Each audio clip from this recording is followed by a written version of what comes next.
Hello and welcome to Strictly Salina. I'm Brenda Gutierrez and our guest today is Barb Young. Barb Young represents North Salina Community Development.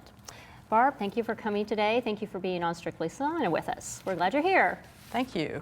Well, I'd like to start off with you sharing what's your why? Why North Salina Community Development? We're a bunch of volunteers who want to improve North Salina, both for the businesses and the residents, and empower them to improve the whole area. Yeah. And North Salina, that's important to you because? I have a business in North Salina. I own Triad Manufacturing. Yes, and Triad Manufacturing's been there for quite a number of years, isn't that correct? Yes, Triad's been around since '77. I've been involved since the mid-'90s. Yeah, so your heart, you've seen things, and the neighbors, the neighborhood, you mentioned businesses and individuals. It's become a nonprofit, and you get together regularly. I understand. I've visited some meetings, so if people want to get involved, there's always opportunities. Yes. There's a lot going on up there.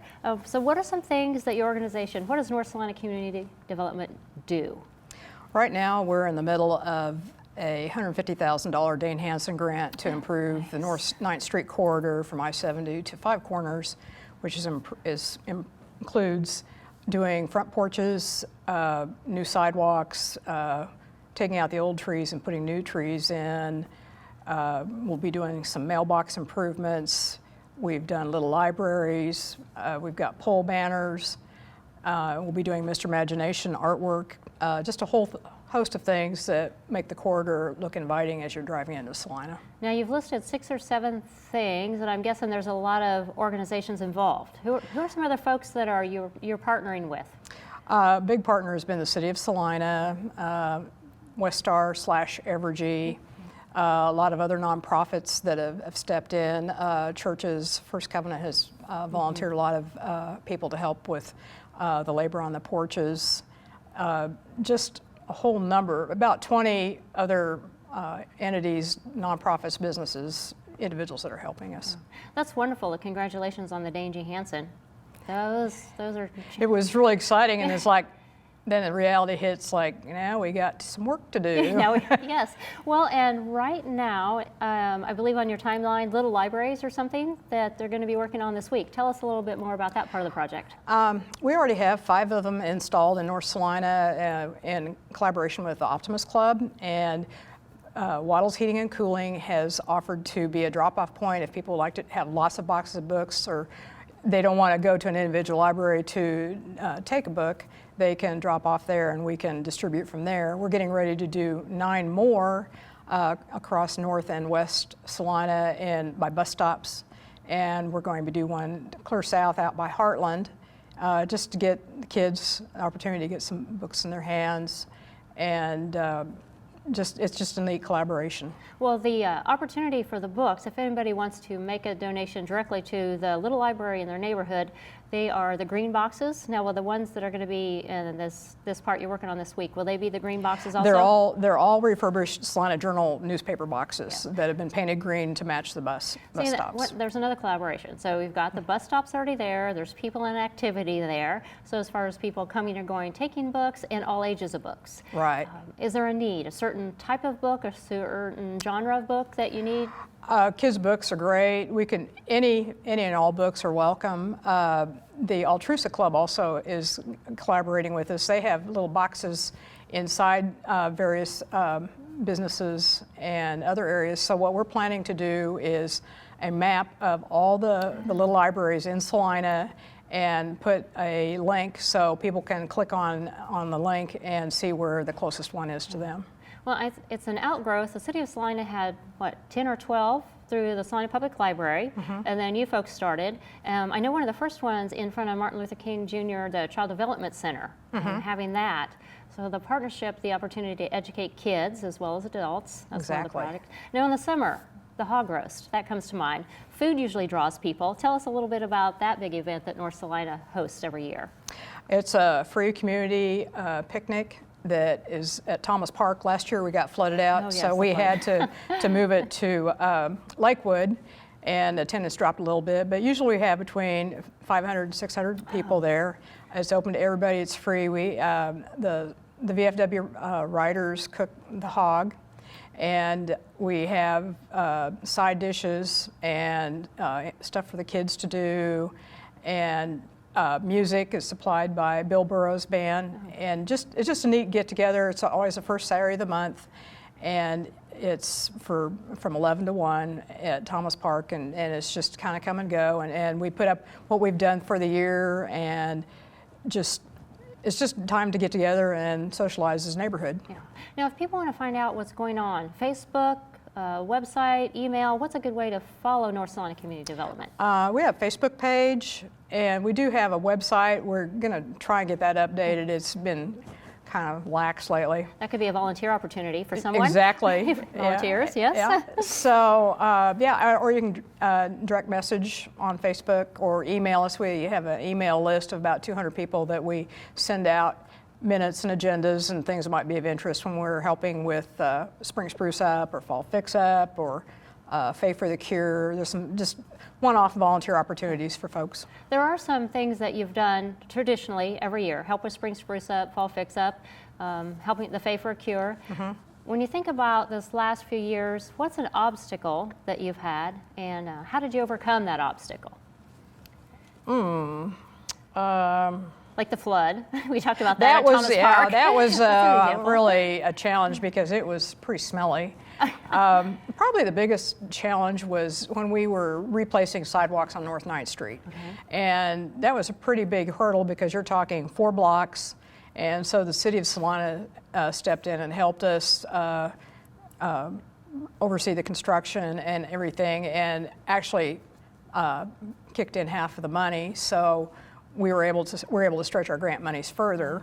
And so that was a huge collaboration, and probably wouldn't have come off as easily as it did without their help. Well, the expense of concrete, do they sell concrete by the yard or by the foot? There's things like that that was really nice to work together when it comes to right, and so they were able to oversee it and bid it out, and nice. it was a lot easier because none of us are licensed contractors. Yeah, so having the right people, the good connection. Yeah. Right. So when you think about North Salina Community Development, as you're getting to know the people and the businesses, what's something that you know now that maybe you didn't know 3 years ago about that area?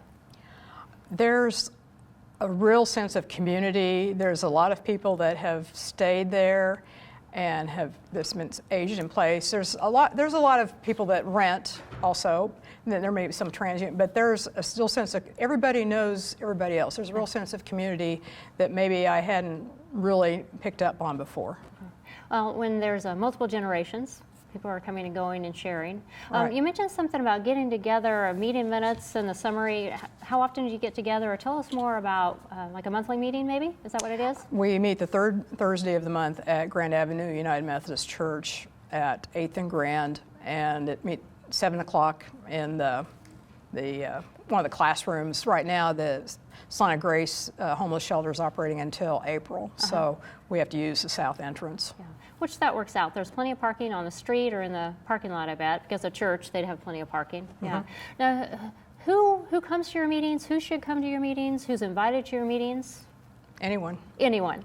Anybody can come. You don't have to be a resident or business in North Salina. If you just have an interest in North Salina or just want to see what we're doing, we're always welcome for anybody to come in and see us. So what are some other things that are happening in North Salina? There's things that come and go. I understand that the jail meeting is going to be hosted up there at the former St. John's. Could you tell us a little bit more about that? That will be the second town hall. That will be January 30th at 7 o'clock in the Stevens Center, which will be in the dining room, and there's a meeting facility just west of the dining room that you can go in. And parking is right out there in the circle. If right they come to there. St. Well, John's. you can go in the circle. There's a parking lot also south of the gymnasium. Okay. So there's plenty of parking. Mm-hmm. Tell your friends. Bring your friends. Right.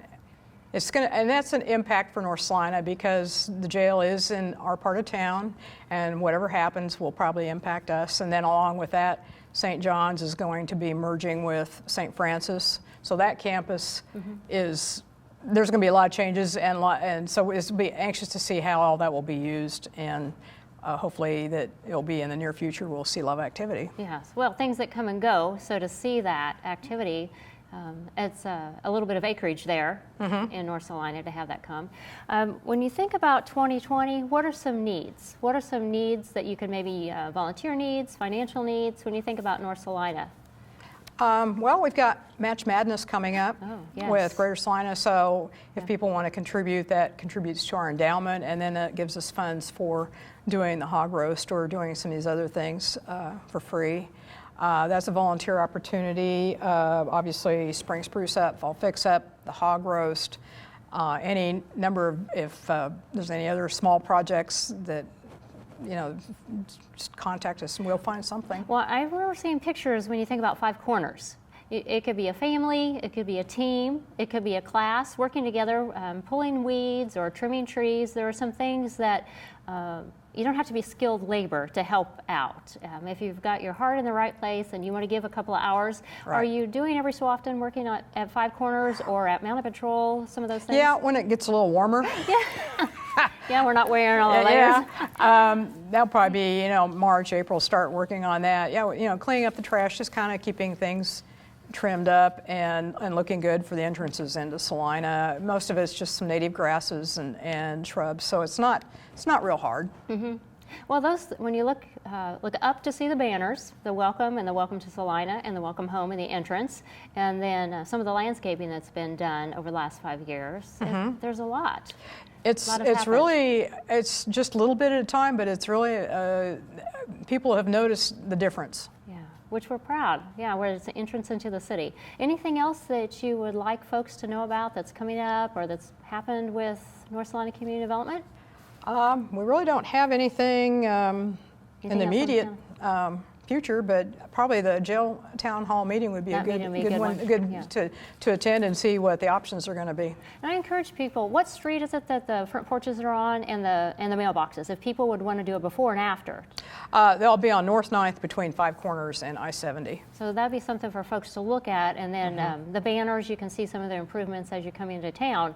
Look what's happened, and that pride, that sense of pride that folks have now in their neighborhood. Right, the banners are already on North 9th, and we're getting ready to put them on Broadway over to North Street. So people can be watching for that. Well, thank you so much, Barb. Thank you for sharing about North Salina Community Development. Thank you, Brenda. We want to thank everyone for tuning in today. Again, I'm Brenda Gutierrez, and thank you for joining us for Strictly Salina.